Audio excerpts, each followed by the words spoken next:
Olá, sou Ingrid Ribeiro, aluna da Engenharia Química, e esse é o projeto Simulação da Dinâmica de Éstons via Monte Carlo Cinético.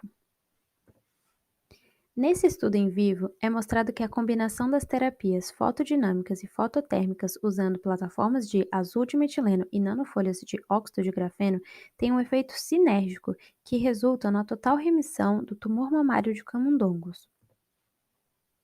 Por outro lado, nesse estudo, com praticamente as mesmas configurações e mesmos autores, é mostrado que usando plataformas de cloreto de alumínio fitalocianinas e óxido de grafeno, há um efeito de supressão de fluorescência que impede a produção de espécies reativas de oxigênio e leva a uma ineficácia do tratamento. Por isso, nesse trabalho, foram feitas simulações computacionais que buscavam evidenciar as propriedades de transferência de energia, as propriedades desses éstons nas moléculas de azul de metileno e óxido de grafeno que potencializam a eficiência do tratamento.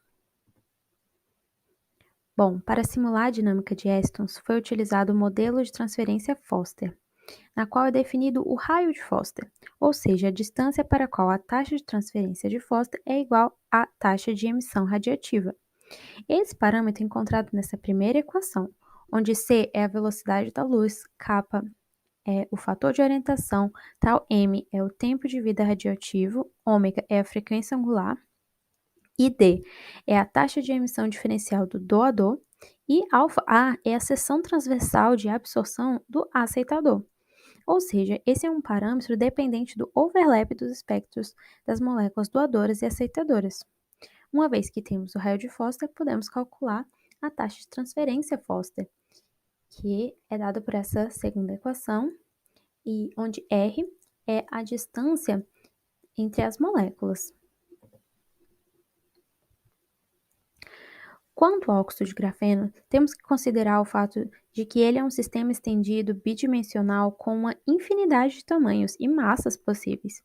Aqui, consideramos apenas os átomos de carbono ao calcular a massa de uma folha de 1000 angstroms de lado, levando em conta o comprimento médio da ligação simples do carbono. Com isso, foi possível calcular o número de carbonos da folha. Devido à morfologia do sistema particularmente desafiadora, foi elaborado um algoritmo KMC dependente do vizinho, onde usamos um modelo 2D com simulações de um único éxito que só pode saltar para um dos vizinhos ou pode ser recombinado. Locais em cinza representam as partes da molécula não excitada e azul representa os écitos em uma molécula em seu primeiro estado excitado. Bom, partindo do overlap entre o espectro de absorção e emissão do azul de metileno, estimamos o raio de Foster de 4,7 angstroms e um tempo de vida radioativo de 8,8 nanosegundos.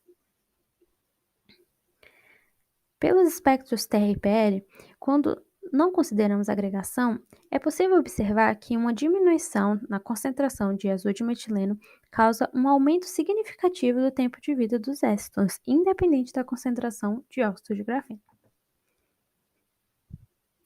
Já nos espectros de emissão sem agregação, observamos que a intensidade das emissões não varia muito com as variações de concentração. Porém, quando implementamos um fator de agregação na simulação, algo inesperado acontece. Para altas concentrações de azul de metileno, ou seja, essa concentração de 2,26 grama por litro, é simplesmente maiores concentrações de óxido de grafeno têm uma intensidade maior de emissão do que as menores concentrações de óxido de grafeno.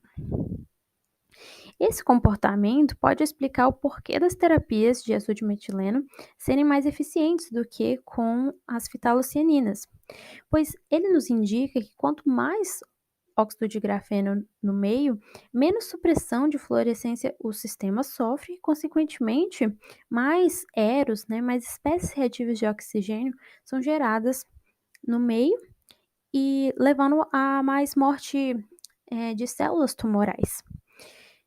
Porém, nossos resultados são muito preliminares, portanto, continuaremos investigando. Obrigada.